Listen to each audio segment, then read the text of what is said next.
Bishop, if he'd lead us in the invocation, please. May we pray. Our Father, we thank you for another beautiful day of sunshine, and even though a little chilly, but it keeps the bones moving. So we just thank you for that. We thank you for watching over each and every one, those who are sick and shut in, those who are going through bereavement. We ask that you touch them and comfort them. We ask that you be with this meeting this day and lead us, guide us, and direct us. In your Son's name we pray. Amen. Amen. And we've got a special guest. This is Mayor Alana Rising. And she's going to lead us in the Pledge of Allegiance, okay? So you start us when you're ready. Pledge allegiance to the flag of the United States of America and to the republic for which it stands, one nation, under God, indivisible, with liberty and justice for all. Thank you, Mayor.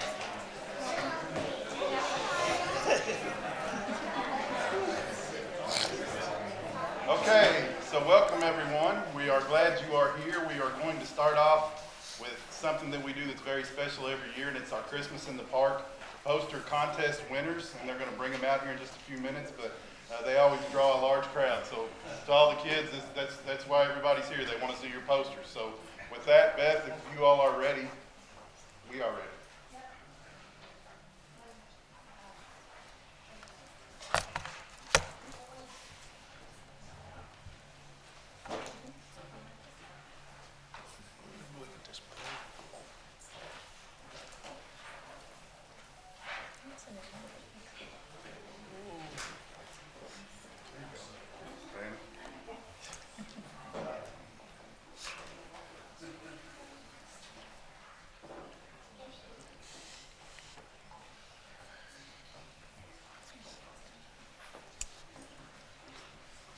I want to welcome the winners to our city council meeting.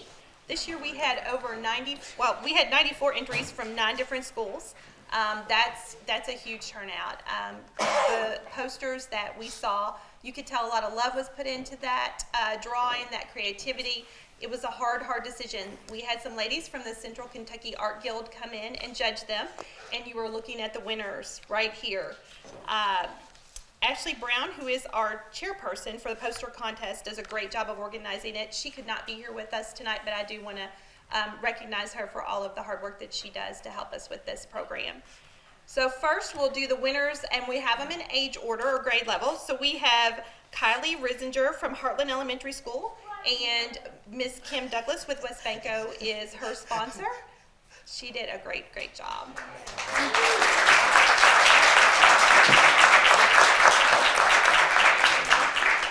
For first grade, the winner was Caitlin McLeod from Lincoln Trail Elementary School, and her sponsor is Magnolia Bank, and Amy Inman with the City of Elizabethtown is with her tonight to present her poster.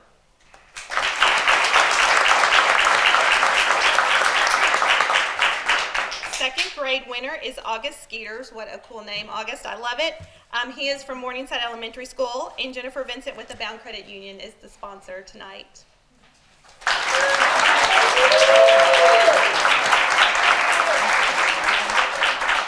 Our third grade winner is Allie Hardy of Lincoln Trail Elementary School, and Jeff Blair with Wilson and Muir is here.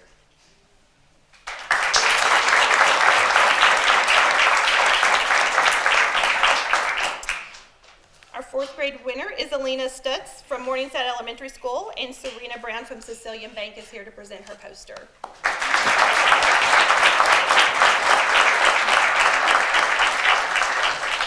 And our fifth grade winner is Melody Witten from Morningside Elementary School, and the sponsor for the fifth grade is German American Bank, and Priscilla Scarborough with the City of Elizabethtown is here to present her awards.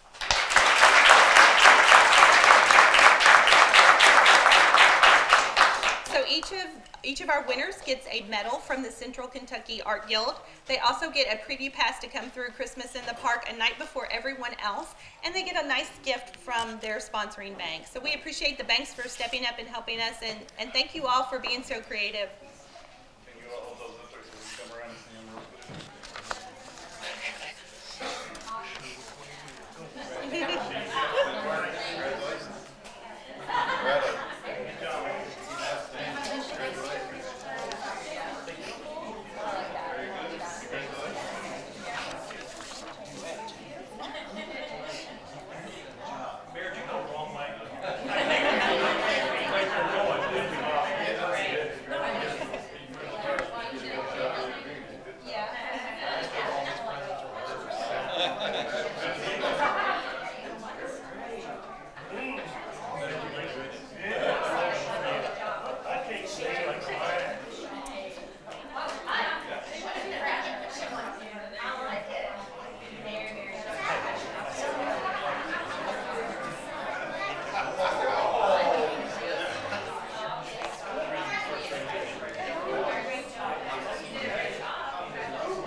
want to thank you guys for coming out tonight and letting us honor you. I just want to remind everybody of some of our upcoming Christmas events in the city of Elizabethtown. So these are our Christmas in the Park poster contest winners, and Christmas in the Park will start on Wednesday, November 27th. This will be our 34th year. It opens at 6 o'clock nightly until 11 o'clock and runs from the 27th until January 1st. So make sure you come through. It is one of the best attractions in the state of Kentucky. It is 100% free, and we have so many community partners that have put up some wonderful displays, so we appreciate them. Other events that we have coming up, the annual Light Up E-Town Christmas Parade is going to be on Friday, December 6th. The parade will begin at 7 o'clock, but we will have some pre-parade activities downtown, especially in front of the State Theater with some dance troops. It's starting at 6 o'clock. It is a light-up parade. We will conclude with Santa Claus being our last entry, and him and our mayor are best friends, and so they are going to light up our Christmas tree. It took a long time. He wasn't always on the nice list, but he is now, so. Wow. Hey. So we will count down and light up the Christmas tree, and it's going to be a fun, exciting night. So mark your calendars. Again, that is Friday, December 6th. Some of the other events that we have downtown, the Santa House is making its return this year. We brought that back last year, and Santa will be on Walker Square for 3 days this year. You can come down. It is 100% free. We hope that you will bring your phone, your camera, and come visit Santa. It will start on December 7th. And run 7th, 8th, and 9th. That's Sunday, Monday, Tuesday. He will be there from 3 to 5 and 6 to 8 each day. Like I said, it is completely free. Santa would love to see each of you, whether you're young or old, good or bad, come visit with him. And then some of the other things that we have that are ticketed events, we have our Breakfast with Santa at the State Theater. That is December 7th. Some of the movies that are showing at the State Theater are Polar Express, Elf, Grinch, White Christmas. And then the Holly Jolly experience is a fun experience through Christmas in the Park. It is a ticketed event, but it includes visit with Santa, riding on one of the shuttles through the park, and doing some fun, exciting things here at Pritchard Community Center. All of the information can be found at etownevents.com if you're looking for something to do, or thestate270.org. So there's a lot of Christmas stuff happening in Elizabethtown. We hope you take part of it. That is it.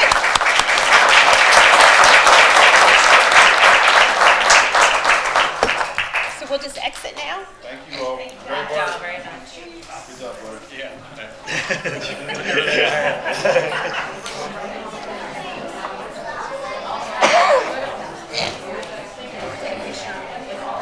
I can't wear your bow. No.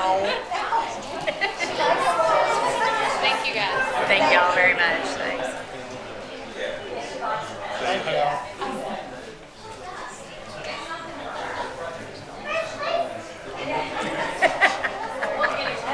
No competitive spirit whatsoever. Bye, Lana. Thank you so much. Bye, Lana. Thank you. See you, Mayor. Okay, now we can fill in a little bit. Thank you all for doing that, giving your seat up so those parents and relatives can see their poster nomination.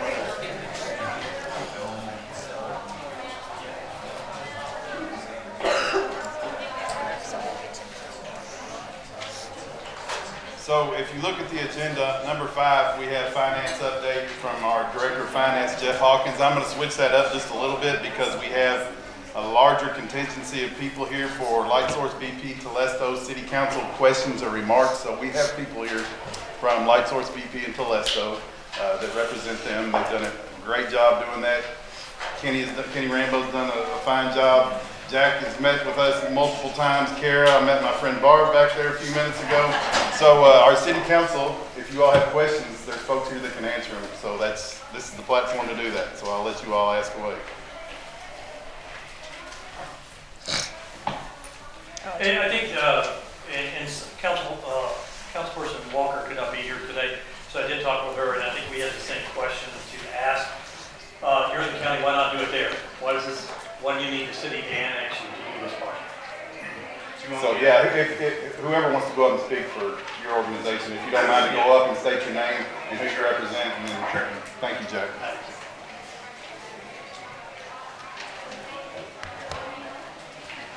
Well, first off, thank you, Mayor, City Council, for having us here to represent the project. before I answer the question really quick, I just want to introduce the other folks in attendance and representation of the project. This request initially came from our group landowners who are going to be participating in the project and own the land out there. So maybe those in attendance, would you mind standing up really quick? That's great. Some in the back. So yeah, we've got Mary Jo and Joyce with their husbands, as well as Kevin Addington, Kenny and Lacey Jane Thomas, and Steve Hayden in the back, yep, as well as Michael Goodman, I believe. Did I get everyone? Oh, and Terry's back there too. Terry Wimp is also here. And then we've also got some representation from my team as well. Thanks, y'all. Yeah, so to your question, Mr. Fulkerson, about why E-Town and not the county, I think first answer to that question has to do with the fact that we tried to engage with the county on this project. We did our best to make them aware of all the benefits, the process, what the project looks like. At that point, we'd done a lot of diligence on the project and felt like we had a project plan that we could present to them. There are a handful of projects in the county that have run up against similar difficulties in terms of working directly with them. So that combined with the fact that, once we really started to engage, I've been coming here for 3 years now. And I think once we got to the point where we really felt like we were engaged with the community, had an understanding for the flavor of the community, people's drivers, expectations around substantial development that goes on here, we started to sort of put the picture together that out where this project is located, which is just north of the airport, north of Hayden School Road, south of St. John Road, it's surrounded by the city on two sides, right across the street from the airport and all the industrial development of the industrial park. It really feels and makes a lot of sense for it to be in the city of E-Town. There's a lot of compatibility there. It offers an opportunity to act as a buffer to the airport and act as a transition zone from city industrial development out into more agricultural and residential uses. Can you touch on how it benefits the city? Yeah, absolutely. A few things. I guess the first being a very large infrastructure investment in the city of E-Town. The project itself represents around $155 million investment in electrical infrastructure, which would be all within the city of Elizabethtown. In addition to that, our point of interconnection, basically how we enter the transmission grid, is at the substation owned by East Kentucky Power within the industrial park.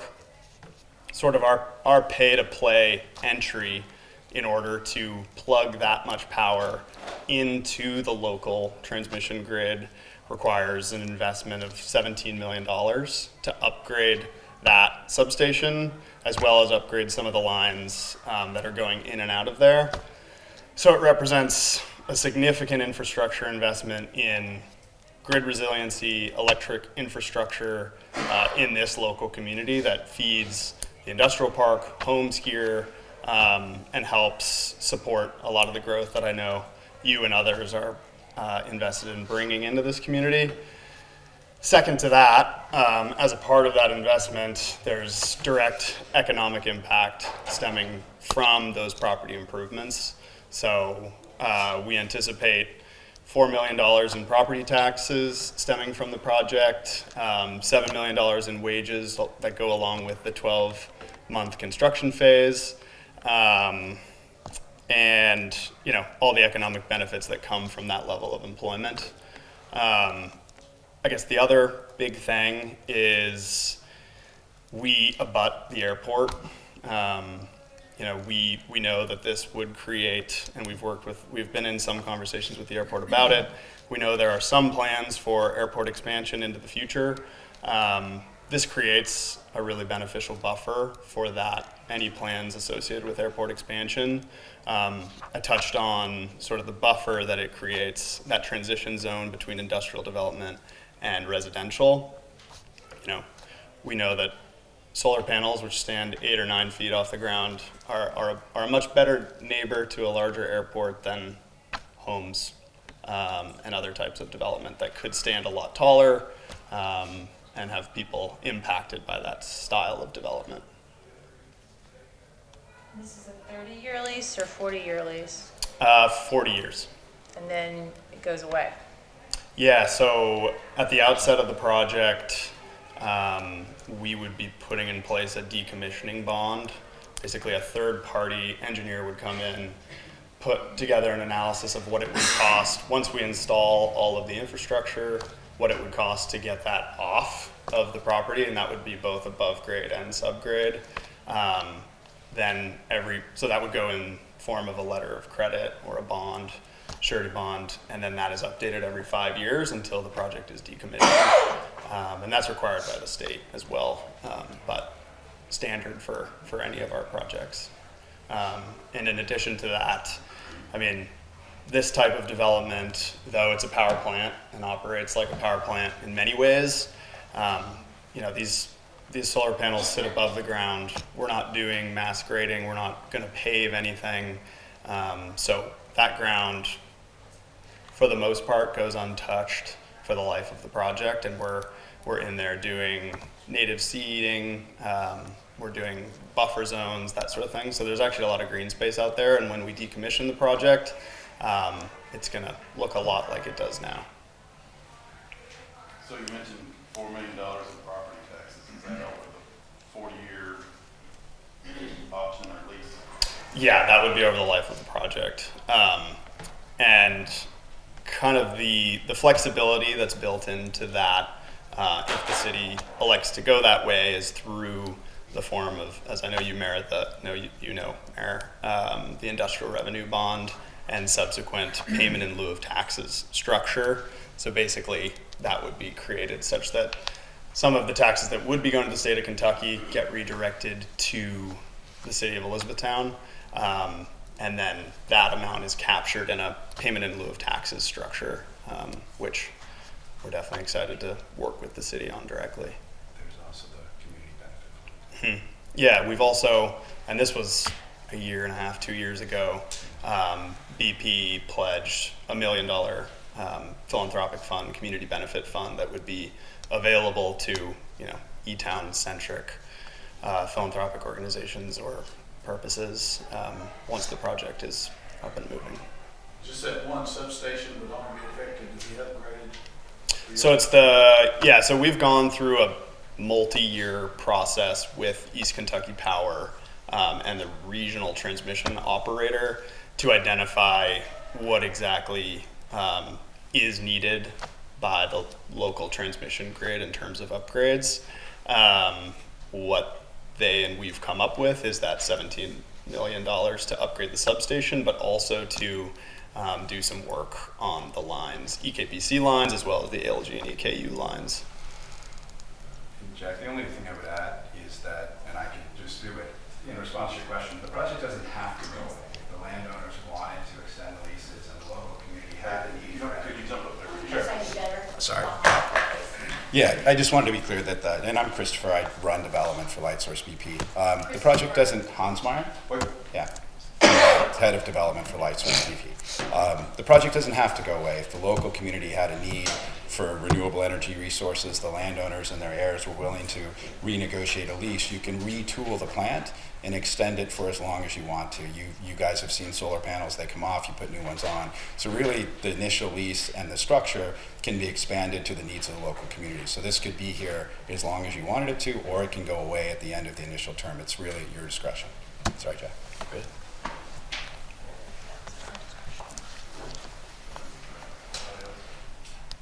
But to that energy infrastructure question, and kind of to the point of, where we're at with this project. This today kind of represents our first opportunity, really, to speak with you all. The reason why that book you're holding, Marty, is so heavy. It's beautiful. Thank you. You're not very economically. You're gonna be free. We do sun, not trees. But yeah, I mean, this represents 3 years of work on this project. We've done, as you can see, we've done a lot of surveys, we've done a lot of diligence, we've done a lot of economic impact reporting, site screening, traffic impact reports, sound reports, that level of diligence. And to your question, we are to the point with the energy infrastructure piece where we are all the way through that process. Frankly, normally in a project, we would be at this stage a lot earlier, permitting the project locally. Just how things have gone, we've been able to advance all the other aspects of the project to get to this stage. What that means for you is we're kind of standing at the gate, really. There's an opportunity in terms of a project that has been de-risked, prioritized by an organization like BP, with contracts signed, expectations set around a project that is ready to go, rather than you guys agreeing to a project, permitting a project, and then waiting 2 or 3 years to maybe get what we're telling you you're going to get. We're already there. Once it's constructed, how many employees will be on site? So the construction phase is the primary, phase of this project in terms of employment. We'd expect. And that's a year, sorry. Sorry? That's 1 year? Around, yeah, Construction. 12 to 15 months is what we anticipate. Okay. We expect 140, 150 full-time equivalent jobs, which is basically means we're hiring 200 to 300 people to build the plant. Once the plant is operational, we expect around 3 full-time jobs to maintain the project. These projects represent a lot of capital intensity on the front end, a lot of work on the front end, but once they're in the ground, they are a very quiet and non-disturbing neighbor that doesn't draw down on city resources. We're not employing a lot of people, which, I guess the downstream benefit of that for a city like Elizabethtown is there isn't as much housing needed. There's not as much strain on the schools. There's not as much strain on city services that would be directed toward the project. Oh, yeah. Thank you. I guess the maintenance is just mowing, bush hogging.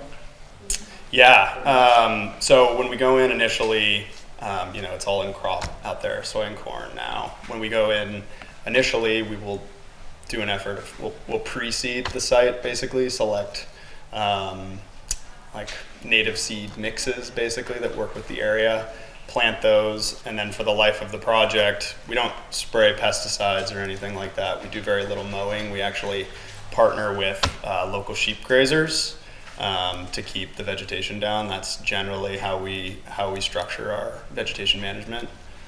So they'll not live on site, but they'll rotate through the site every once in a while to keep the grass down. And then in terms of the maintenance of the panels themselves, like I said, we employ 3 people to really make sure the fence is patched, make sure everything's operating well. We don't really even need to clean the panels, so water usage is very low. Sheep need to drink, so they'll take a little water. So the site will be completely fenced in? Yep, yeah, the site will be fenced in. There's federal requiremements in terms of security, height of fence, and then those maintaining the site will make sure always that the site's secure. There'll be security cameras at every ingress and egress point. Oh, actually, that reminds me. So that, y'all are asking us to annex somewhere between 900 and 1,100 acres, but you're only fencing in 588, I believe is what you said. What are you doing with the rest? Yeah, that's a good question. So we're asking for annexation of 958 acres. And like you said, the fenced area of the project will be somewhere under 600 acres. That, again, means there's a lot of additional green open space. It hasn't been fully determined what those areas will be used for, but that will be our responsibility to maintain and utilize. We've had some conversations with folks about maybe keeping them in hay or doing some sort of farming, agricultural use with those areas. So that area would be because it's not adequate to put solar panels on geographically, or? Primarily, so we've done a lot of engagement in the community and with a large focus on the 2 residential neighborhoods right there abutting the project, so Ashton Park and the Orchard, in kind of direct collaboration with them and a couple of the other homeowners in the area. We identified areas of concern. For example, the Orchard sits up on the hill. There was a portion of the project that moved a little closer to those homes. After working with them and discussing their concerns, we were able to pull back off of that. And there are a couple of other areas like that, setting further back from Ashton Park. Trying to be a good neighbor. Yeah. I'll just add something. I think that's the crux of typically where we are in this relationship with the city, is we've had some access to staff. We've been able to work collaboratively with different departments. So if you elect to move forward and keep the option open on the annexation, that is the next phase. We're going to engage specifically with city staff. We're going to go through various landscaping plans. We're going to pick fencing materials, colors, plant selection, and we're going to create a bespoke project that really fits that location and works for the city. So all of that's coming during the rezoning and permitting process, and typically we'd have beautiful drawings and be able to show you what your options are, but we'll go down that path when we get there. The bond or the letter of credit, who gets to call that if you all disappear? Craig, you might The city will have to clean it up. you may be better situated to answer that question. Yes. Hi, Greg Dutton, legal counsel for the project. I'm with Frost Run Todd out of Louisville. The primary beneficiaries is a combination of the landowners and the state. And so they would be able to call in the bond either joint or individually if there's any issue with decommissioning. There is a structure that we can talk about where the city could be the primary holder of the bond if the city prefers to do it that way, but that's not the default under state law. We'd be the ones cleaning it up. That's what it usually goes.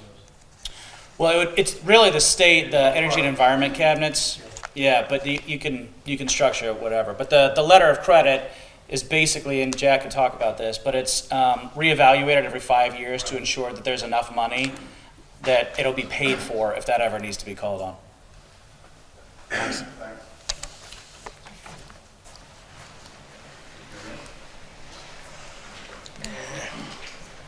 Thank you very much. Yeah, thank you. Yeah, I think the last thing I would just say is, again, this is the culmination of a lot of work that we've done on this project.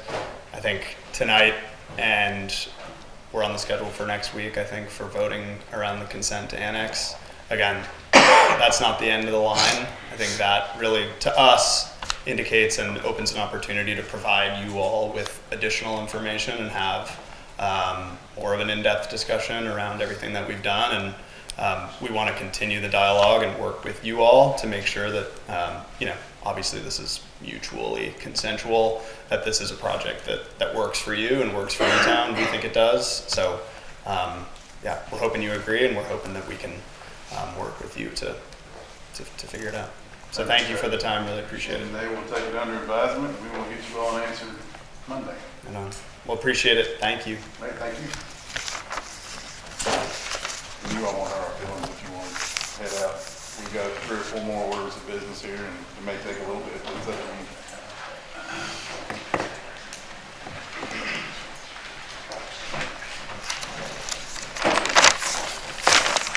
Okay, we're going to get back in order, and I'm going to ask our Director of Finance, Jeff Hawkins, if he will do our Finance Department update for us, please.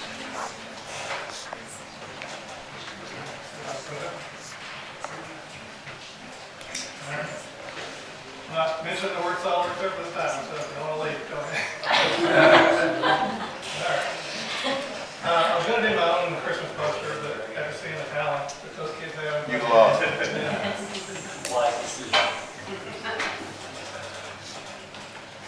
Okay, a couple of quick updates. We are currently finishing up the audit for this current year. Our new audit firm out of Lexington is So far it's going smooth. They've been good to work with. They do things a little differently than what Brian did, but that's okay. So we may have things in a few different pots. We moved around a little bit, but their goal is to have it presented to you all early this summer. We've always felt that the audit encompasses this council, so we'd like for them to present to this council. So that's the goal right now. The next thing is we had our insurance renewal a couple of weeks ago, I think it was. And we did find that it's going to jump up dramatically. We have a couple of lasers, or like less than 5 is what we always say. What a laser means is that they've had excessively high costs, so they're actually carving those out of our insurance. And in this case, what that means is those covered members on our insurance plan, we're going to have to cover the first 1.9 million in insurance costs. We've had some lasers in the past, but nothing to that extent. Of course, the member medical that you all passed a couple weeks ago, or last week, is not affected by this at all. It's all specialty medicine, so it's nothing they can do. So we're working on that right now, so just be prepared. Our insurance covers from January through December, so the laser really won't kick in until 1st of January. So our stopgap insurance did not take effect on these? That's what went up to that's the laser. Yeah. Yeah.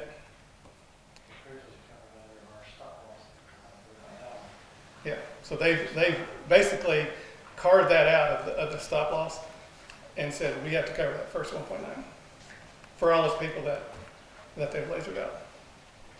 Okay, I'm not doing the math correctly, because if we have 5 people and we got to cover Less than 5 people. For HIPAA reasons, we can't. right, I got that. Okay, but if you're using some numbers here to figure this, stopgap No. was up to we pay up to 135, And we still are. We still are, except for those people. A laser means they've carved those people out. Okay. So it totals up to 1.9 in lasered claims. Based on the current pharmacy, that's what you're telling us, right? Yes. It's pharmacy and it's all specialty. So it could be a specialty doctor, it could be a specialty So they just, pharmaceutical house. so the insurance company comes in and tells us, hey, we're not gonna cover these folks, you're gonna have to take them out, and you're gonna have to go on your own with it. Yeah, basically. The stop loss coverage. So when do they decide that, and how do they decide, do you know?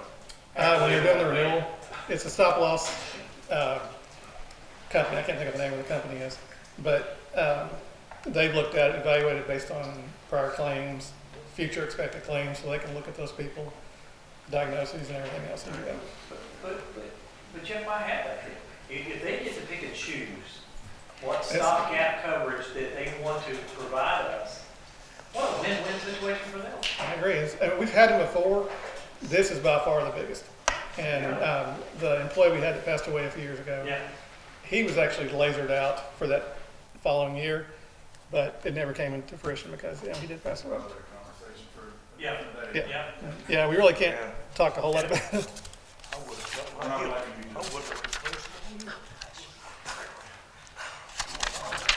My fault. Yeah, and it's like I said, and we even asked Member Medical about their specialties, and there's no change in it. So, Right, no. No, that's not what that's for. okay, everything I'm going to show you, basically number-wise, is through September, with the exception of cash. We'll then round it out to October. You can see the general fund's doing well.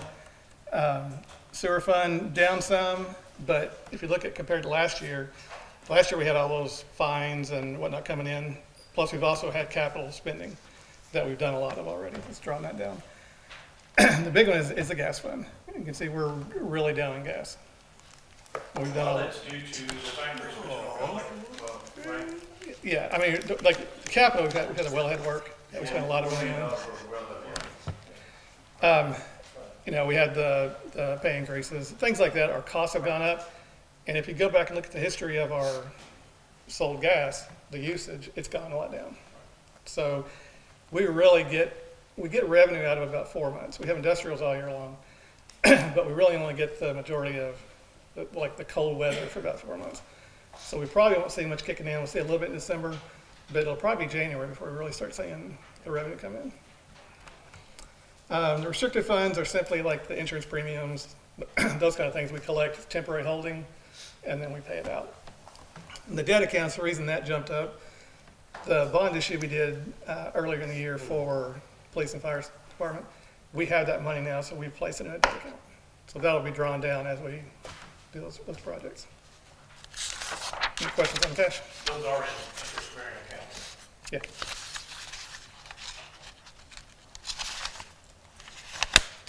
Okay, and again, from here on out, it's all gonna be based on September numbers that we have.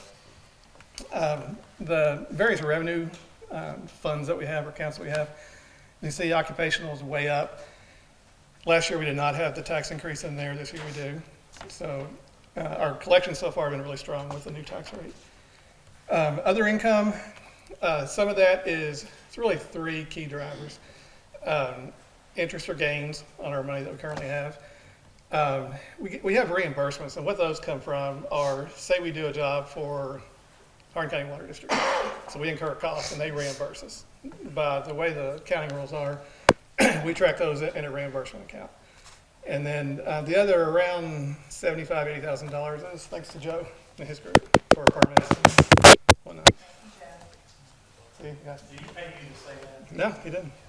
I'll get with him later though. The restaurant tax, we'll talk about that more, but it's, holding fairly steady. Net profits and property tax are things that really, they're not due until later in the year.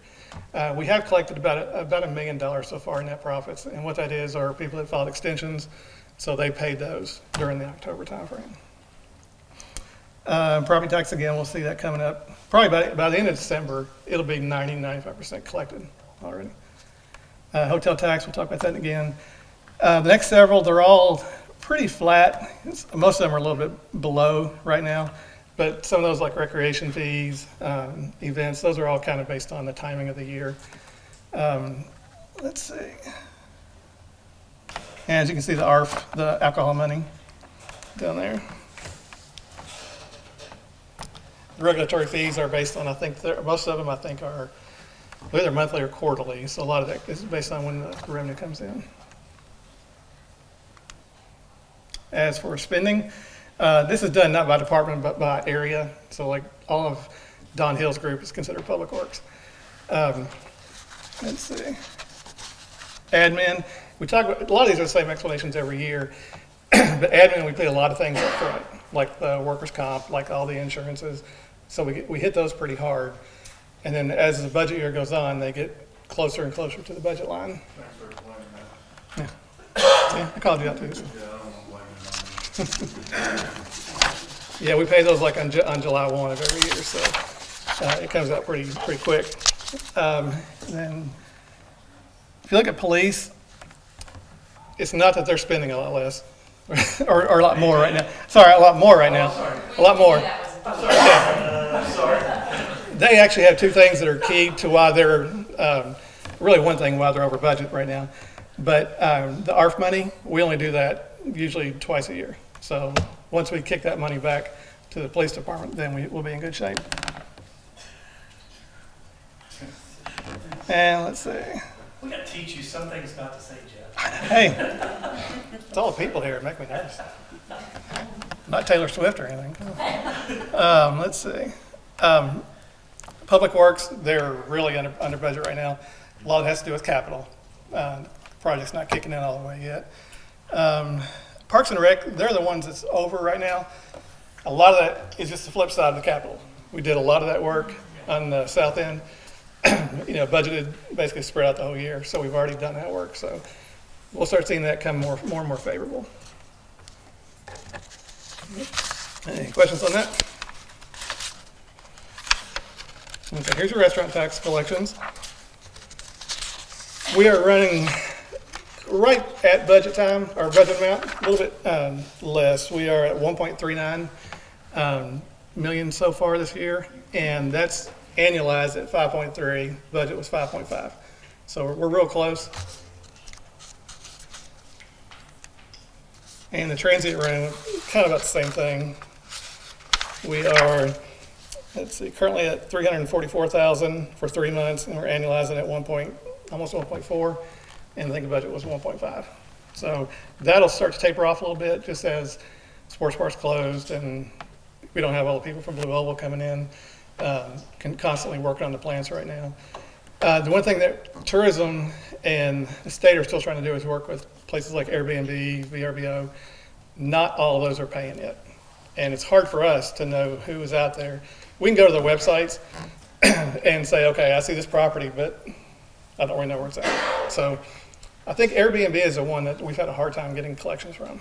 So a lot of your other smaller ones, they pay really well, but the state's still trying to work with the Airbnbs. And here's our debt schedule. As you can see, we added the one at the bottom here. That's the newest bond. The main thing on that is, if you see the payment to the right, that's the the current year's payment. Next year it's going to go up to the $787,000 amount. So we have to make sure we budget for that $787 in next year's budget. And if you notice, the Justice Center is not on there anymore. That's been paid off for a couple of years. Any questions on the debt? And this is the last thing. These are just some potential things that we've still got hanging out there that will bring in revenue for us. Sportswear property, the Annex Jail property, and then Herb Jones property, which we're still working on. So those are good things. Those are things we've already paid for, and we're just waiting for the revenue to come back in. And that's it. Any questions? Appreciate it. All right, up next is our city engineer, Michael Tate. He's going to give us an update on the North Main Street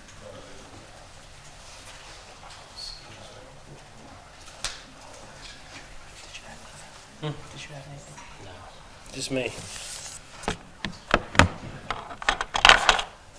How y'all doing? All right. So, North Main Street. If you've driven up through there, you've seen a lot of activity. Most of the sidewalk work is complete. But there are some additional things that we need to get done to make it a better project at the end of the day. Some things we haven't foreseen in the original design. Some of those things include retaining walls. Some of the residents have requested a little bit more stability in their yards. There, we're dropping the sidewalk down a little bit, so that requires a little more retaining wall. So that's a lot of increase in price, and it would be good. It'd be a good thing. We didn't put in the additional original design, so that increases the price of this. So. So that additional price, right now the original contract was $487,000 and some change, and we'd like to, if we want to increase this to the best project we can do, we're gonna request that we can go up to $620. I know that's quite a bit more, but I think at the end of the day, we'll get the best product that we need. And like I said, the additional price is the retaining wall. We're doing a nice landscape retaining wall. We didn't incorporate that into this job. We did in the first job. We didn't in this one. Doing the retaining wall will take away some of the handrail that we incorporated in the project, because now we're bringing that level down. And we have a level area that doesn't require or warrant a handrail, but there is additional costs for the retaining wall. And what we budgeted for that project? it was $487,000. That's what we budgeted. That's what the bid was. That's what we budgeted. Yes, sir. Nothing's really changed on the intersections.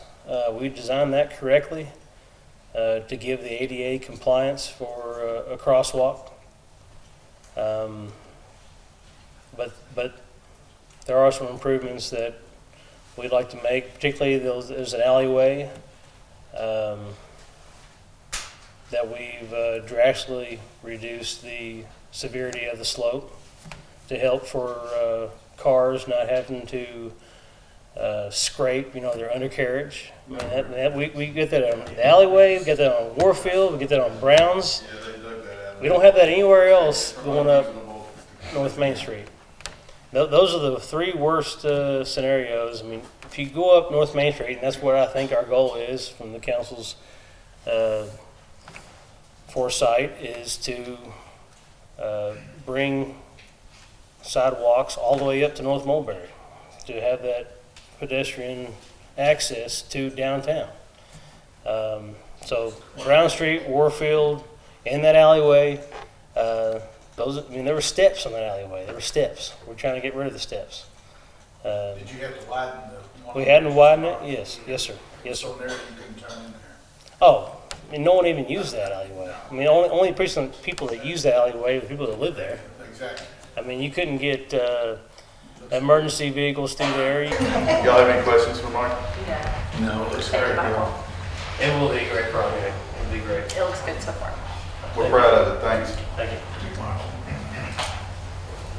Rita, the good news is you get to follow that. With all your good news, right? I'll plug Michael's project. I'll help pay for it. So for introductory purposes, Rita Davis, who is our Director of Stormwater, is going to talk to you all about the Keeneland Ditch Stormwater Design Modifications Project.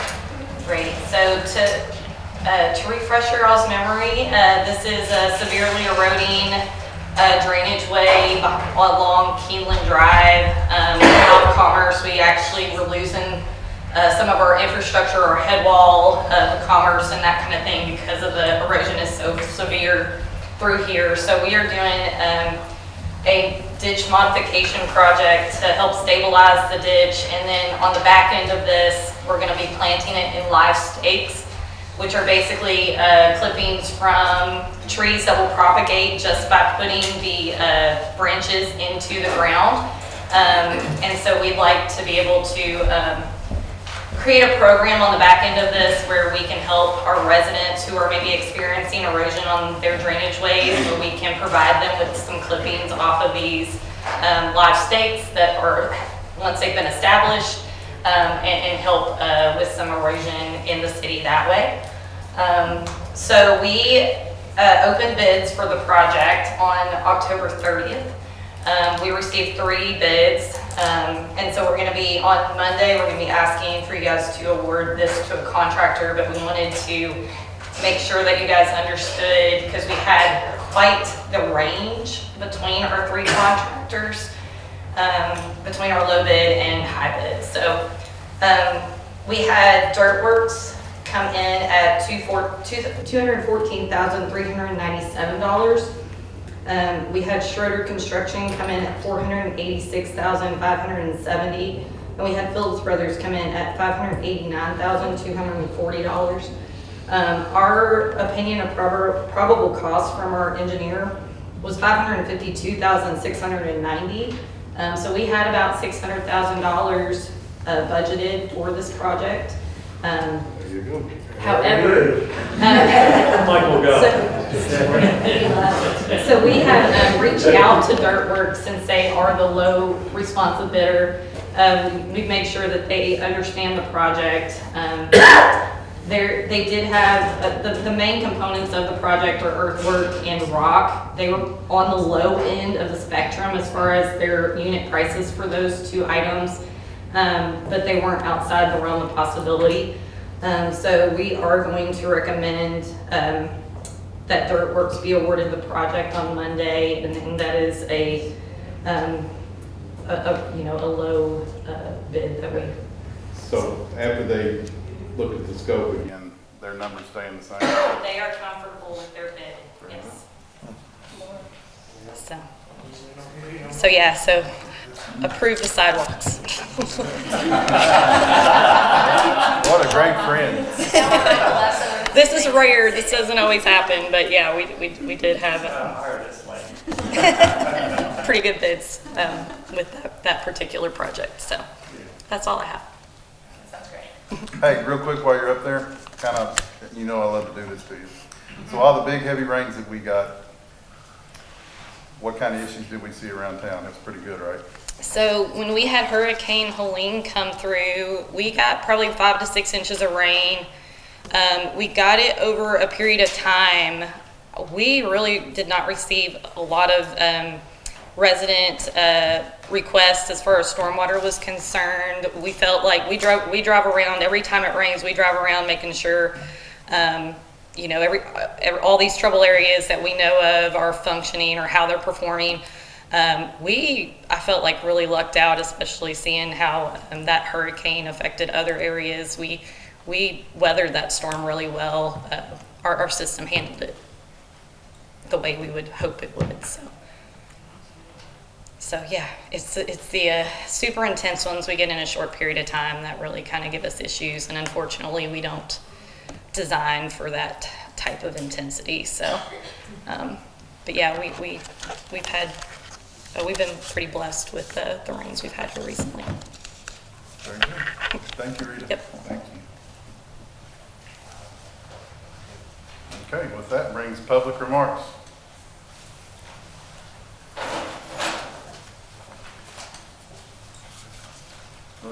Whichever, however y'all want to do it. Hello. Hello. I need to give my name and address. Yes, ma'am, if you don't mind. Trina Martin, 34 South Black Branch Road, Cecilia, Kentucky. I think Marty and I have met some time ago, but just to let you know who I am the president of Hardin County Citizens for Responsible Solar. We have been involved with solar, trying to come into Hardin County for just a little over 4 years now. It started in May of 2020. I feel like they tried to circumvent the will tonight, coming for annexation before going to planning and development. I know that some of you guys are probably aware that they did try to go to planning and development to get solar verbiage within the comprehensive plan, and that recommendation that was done during that presentation was not going in their favor, so that request was withdrawn after many attempts to have the vote, but there was never a quorum either. So, but there are some things that I would like to point out that you guys should know. I know that planning and development would definitely be doing their homework and research on this, but things that would matter to you all, since you guys are the fiscal body for the city. Are you guys aware that this is an electrical Class C fire? You can't put it out with water. Do you guys know that the engines and the tankers from the fire departments can't leave the paved road? So for this 1,200 acres, how are they going to respond to a fire? How many brush trucks do you all have? How many four-wheel drive vehicles do you guys have that can respond to fires? That is something that you guys need to look at. And I do have a letter from Highway 86 Fire Department pertaining to the hearings that were at Hardin County Planning and Development. I also seen that you guys were given some documentation on an appraisal done by Kirkland, which, by the way, there's 2 appraisal companies in the entire country that do all of these appraisal works for all of these solar companies, and the reports pretty much say the same thing. You guys don't know it, but I was a real estate agent for 17 years. I've just, in this area, I just recently switched hats to become a mortgage lender, and that's because I wanted to be more available for my family in the evenings and weekends, and I can take a loan application from anywhere. Working with buyers, they don't live out in this area to live around all of this glass and metal. I can say that without a doubt, many in this room live here as opposed to Louisville because of that. There will be an impact on property values. And their report, if you look at it closely, compares apples and oranges. You can't compare a 4-bedroom, 3-bathroom house and to determine a value by using a 2-bedroom, 1-bathroom house. I implore you to look at it deeply. I've looked at several of Kirkland's reports and went toe-to-toe with him at Hardin County Planning and Development. Here is a report from Mary Clay, lives right here in Lexington, Kentucky, not North Carolina, refuting what Kirkland's report says. So I urge you all to look at it. Obviously, we have a lot more documentation and things that we could provide, but we let this one slip past us and just learned of it a few hours ago. There was a couple of other things that I did want to mention. In looking at the information that was available on Telesto's own website, it looks like it was presented to you all. There was a letter from a property owner, and I couldn't help but notice that they did this to preserve the actual agricultural use and character of the land. How in the world does all of that glass and metal look like agriculture? Have you guys been out to Breckenridge County? There's 2 installations that are under construction right now. They say that they're very little impact to the dirt. I've seen mounds of dirt out there today, tons of earth that had been moved. They were driving in post while I was out there, but they had to move the dirt to be able to flatten it out enough to get out there to get the equipment to pound that stuff in the dirt. I have numerous pictures and videos I'd love to show you all. Something else that I noticed is because they're talking about that first year of construction, how it's going to impact us. They had this massive gravel lot at both of them, full of employees' cars. And I couldn't see all the license plates, but of every single one that I could see, there was one. At either one of those projects, there was one that was from Kentucky. The contractors that they bring in, they're not training them here in Kentucky. They already have these guys. They've already done installations in other states. They're bringing them here. So yes, we might have short term from where they're buying their groceries or a place to stay, but it's not going to be like they're saying that it's going to be. There's not all of this training that they're doing that's going to help our workforce even in the future. So I implore you guys, please dig into this more before you make a decision, and this really should fall back more on your planning and development, because they are the ones that will ensure that the project, if so it needs to be done, is done so properly. Thank you. Thank you.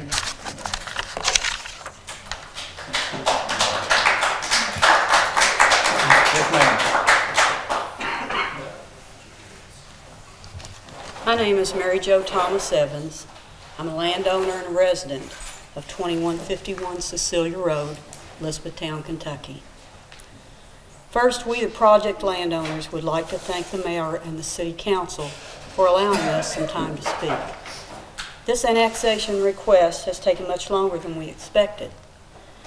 We mailed our request in September of 2023, thinking we would be getting some kind of a notice or an answer in 2023 or early 2024.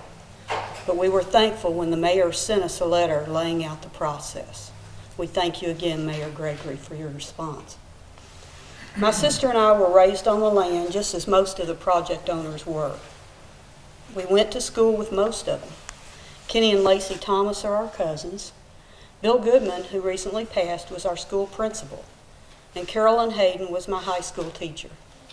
Kenneth Hayden, who recently passed, told me his family had been here since the late 1800s. The families requesting annexation have been connected for many years and would like to remain so for many more. Parts of our farm have been in the family for 6 generations. For over 100 years, our ancestors have lived on and loved this land. My husband Wally and I raised our 2 girls here, and our grandchildren love coming to the farm. They're going to be here all Thanksgiving. Many have asked if we'll continue living on the farm. Absolutely. We look forward to seeing this project completed. It gives us the opportunity to pass our beloved farm on to our children and to let our legacy live on through the land that we cherish. We believe in landowners' rights, but more importantly, landowners' responsibilities. When Telesto approached us about leasing our land, we did research. I called and talked to people who had leased land and had the project operating on their farms. I talked to people who were being approached by Telesto to lease their property, and to others that had already signed the leases. I talked to my neighbors, and most importantly, I read as much as I could possibly find out there on solar farms, and there's a lot of misrepresentations out there. And I thought, as a responsible landowner, I've got to not only look at what it can do for me, but what it can do for my community. The additional tax money for the area, that's a plus. A buffer for the airport, I know that's a plus. I know that the airport is, I mean, with this blue oval and everything that's going on, we're going to have to expand. And also knowing that there is, excuse me, $1 million fund for the community. All these are benefits that I see helping E-Town, not hurting us. I love the peace and quiet of living on the farm. I don't see that changing with this project. Some have been concerned about the loss of our farmland. Sheep and bees have been used in conjunction with solar projects, and they work very well together. Residential or other industrial uses will not return the land to its original state. Our lease with Telesto, that the leasee shall exercise commercially reasonable efforts to remove any solar facilities from the property by the termination of this agreement. All the property shall be restored to a condition reasonably similar to the condition as of the date of the contract. I can't believe what E-Town would look like, in 40 years, having this green space available for all our future generations coming after us. I mean, I would like to be able to say, I'm going to be around in 40 years to know what my grandkids and the your grandkids are going to do with this land. I think it's exciting. So we as project landowners, we ask you to honor our landowners' rights, to see the benefits for Elizabethtown, and we ask you to vote yes to approve the annexation of our land. Thank you. Thank you, ma'am.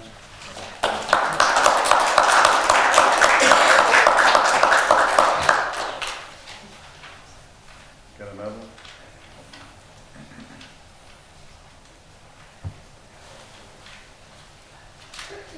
Hi, I'm Steve Hayden, 1955 Hayden School Road, Cecilia, Kentucky. I'm representing my, as Mary Jo said, my deceased dad, Kenneth, and my mother, Carolyn.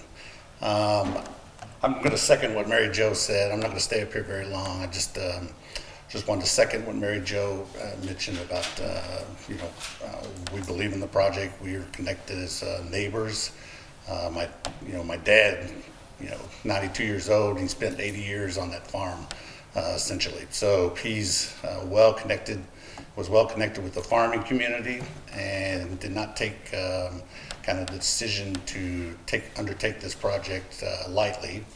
Obviously it does provide some financial stability for my mother going forward, and also keeps the land kind of in our name, which we like. And being an engineer and kind of working various projects through my Air Force career, I'm a proponent of solar. I think it has many benefits, diversifies our country's power needs, and I appreciate the cons that was mentioned by the lady from the Responsible Solar organization, but I think you'll find solar farms scattered throughout the states as more and more states look to diversify their own power needs and kind of help meet and kind of get away from just being subject to only one source of energy. So just looking for fairness in the process, and hope that you'll undertake and get all the questions you want answered. And then obviously we would have liked you for it to approve it, but understand the process has to go forward. Appreciate the time. Thank you, Mr. Hayden, and I will tell you, your dad was a fine man. He'll be missed. Yeah, oh yeah. Well, we wanted to farm till 100, but he only made it to 92.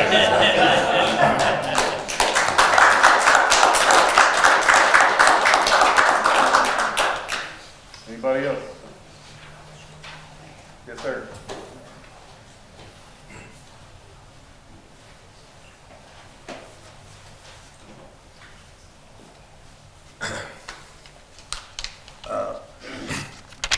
Jim Mansfield, excuse me, 9401 Troy Pike, Versailles, Kentucky.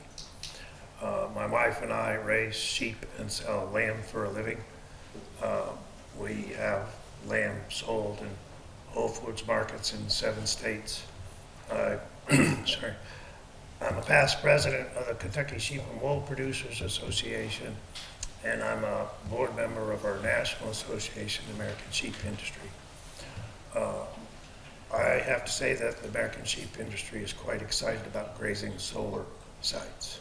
There's over 100,000 acres in the United States grazed by sheep in solar sites. Currently, 70% of the lamb consumed in the United States is imported. And we have trouble competing with the price of imported lamb. Being paid to manage the vegetation on solar sites and grazing our sheep there will help us lower the cost of production. And that's a pretty exciting thing for us as well. I've visited solar sites in several states and talked to farmers that are grazing there, and I have a close friend in Texas who is big time into it. And it's an environmental win compared to mowing. It's also an improvement of the land to stay in permanent grass and be grazed. The grazing gets better over time because you're not removing anything. So I just wanted to say that we can keep it in agriculture. We'd be more than happy to graze it. Sheep are a good fit for solar farms, and I'll be glad to do it myself, Jack. Thank you. You don't charge to fertilize that property for 40 years to make it more agriculturally sound later, do you? Can I do that? Yeah, but you don't charge to do that. No.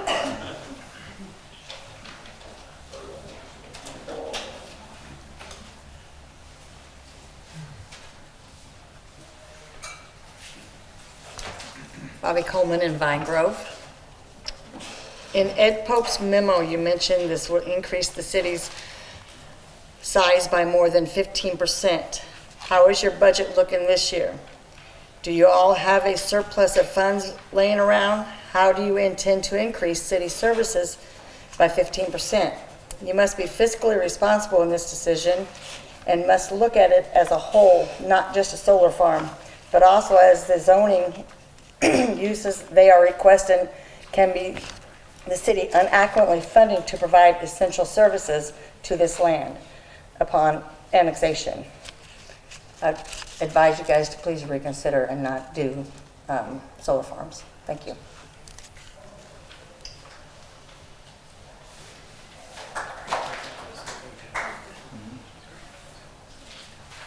Anybody else? I think we got, hang on, Ken. I think we got ladies coming. Sorry. She beat you to it. Ladies first, Ken. Mary Johnson, Vine Grove. I would like to bring up one thing that I have not heard spoken about tonight, and that is hail damage to the panels. Not too long ago in Nebraska, there was a large hailstorm that came through and broke every panel, or almost every panel. And what happens to the chemicals that are within those panels when this happens? It contaminates your soil beneath. So I would like you to keep that in mind also. It's very, very important, because if that happens, you're not going to ever get back to normalcy with your land at the end of the contract. Thank you. Thank you, ma'am.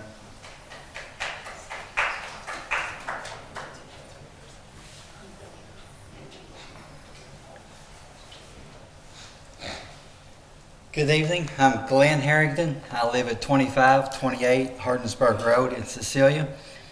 I farmed here my whole entire life. I know each one of the landowners that are in this project. One of the concerns that I have about this solar project is I know Hayden's property and possibly several other properties are tied in with a gas line. I remember just a few short years ago, whenever Paul Hayden was ripping the field, which is cultivating the field with a deep ripper to break the ground open to let air and moisture soak in better. And Paul was ripping that ground, and I actually thought he knew the path. He had the grid, he had the map, and he had the grid lined out as to where the pipeline was. And he crossed the pipeline, and as soon as he crossed it, he heard that ripper hit that pipeline. Luckily, it didn't break it, or it would have exploded, and Paul would have passed away a lot sooner. But the minute that happened, that sent off the, I don't know the exact words, but like it does with an earthquake, it sent off the seismic graph. And within about 20 minutes, let me tell you, there was people there everywhere. City of E-Town officials, pipeline officials were there. Helicopters were flying over because they knew that Paul had hit that pipeline. So Paul thought, boy, we're in trouble now. So he got his map out, and he said, well, here's my map, and right here's where the pipeline is, according to my map. And that was according to their map, too. But whenever they got to searching, they had missed that pipeline. The map had missed that pipeline by several feet. So I just am very concerned, and I don't know that you all have investigated enough either. But when you start pounding posts 10, 12, 15 foot in the ground, and you've got natural gas pipelines on these properties, you're in for a whole lot of trouble. Not necessarily with the City of E-Town, but with the Public Service Commission. Now, I know Hayden's property is signed up with the gas lease. My farm is signed up with the gas lease. And we cannot do any drilling on their property at all because there's underground gas stored on that property. So that's something I'd like to ask you all to just research further. Maybe I'm totally wrong in that, but I do know when you start digging posts and pounding posts in the ground with pipelines, that is pretty severe. And just a couple of other quick things. We talked about sheep. I live right next door to Jimmy Goldsmith. They were the largest sheep farm in the state of Kentucky. And why are they not in sheep business now? Because there is no market for sheep. Sheep is kind of a novelty purpose, but not too many people around eat lamb or eat mutton. And New Zealand hosts the market on that. And there's really nowhere in Kentucky much to market sheep, especially in Hardin County. So I just ask for you all to think about it. I'm a lifelong farmer. I'm a fourth generation farmer. And as the old saying goes, no farmers, no food, no farms, no food. We take up all of our farmland for industry, for subdivisions, housing. Next thing you know, we won't have any farmland to raise the food for us to eat. So, thank you all. Thank you, sir. I'm going to let Mr. Rambo speak, and just in the interest of time, if anybody else has anything that they want to get to the council, then I will ask that you do it in written submission form. So, thank you. Good evening, Mayor, Council. Kenny Rambo, 553 Lombardi Drive, Cecilia, Kentucky. Although I spend most of my time here as a city boy at 55 Public Square. There I run and operate Heartland Communication Consultants, a firm that was founded here in 2006. And over our nearly 2-decade time here in the community, we have had the great privilege of being at the table or in the midst of nearly every major economic development activity within the community. To that point, I just want to share with you, I guess, kind of some reiteration of why this project favors itself by being positioned in the city of Elizabethtown. We were very fortunate to be selected by Lightsource BP as their consultant on this project to provide a local perspective, and we've worked very diligently to do that over our few years of engagement on the project. What we observe with the siting of the project is that its proximity to the city limits and its adjacency to the airport makes it a very important consideration for each of you as City Council. Right now, the city is quite frankly vulnerable to development north of the airport because you can't manage what you don't control. And because that right now falls under the purview of the county, there are risks associated with the city and what could potentially be developed there that would interfere with future expansion of the airport and the city's goals in that regard.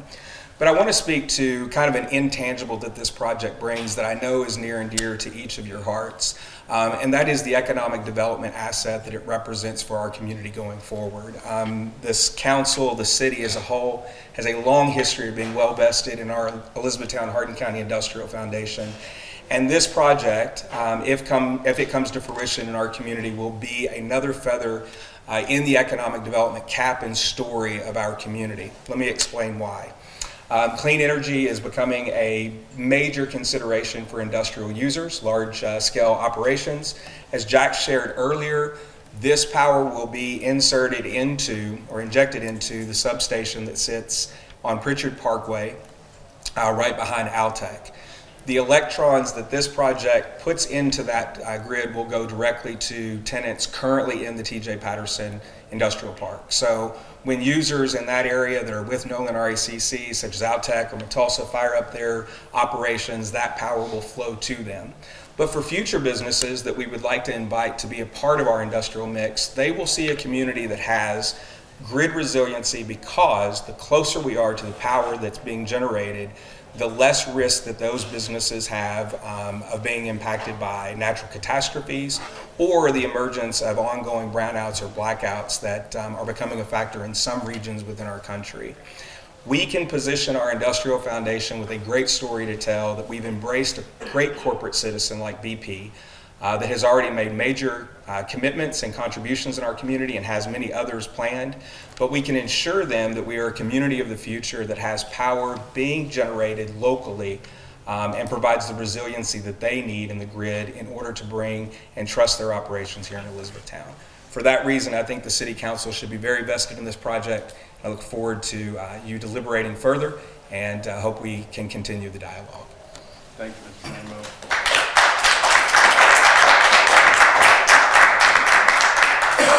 With that, we will quickly move on to council items. Our next meeting will be next Monday, November 18th, 2024. And really quickly, I want to mention yesterday in recognition of the Veterans Day, we had a wonderful ceremony at the park, at the nature park yesterday. We also did something a little bit different that we haven't done.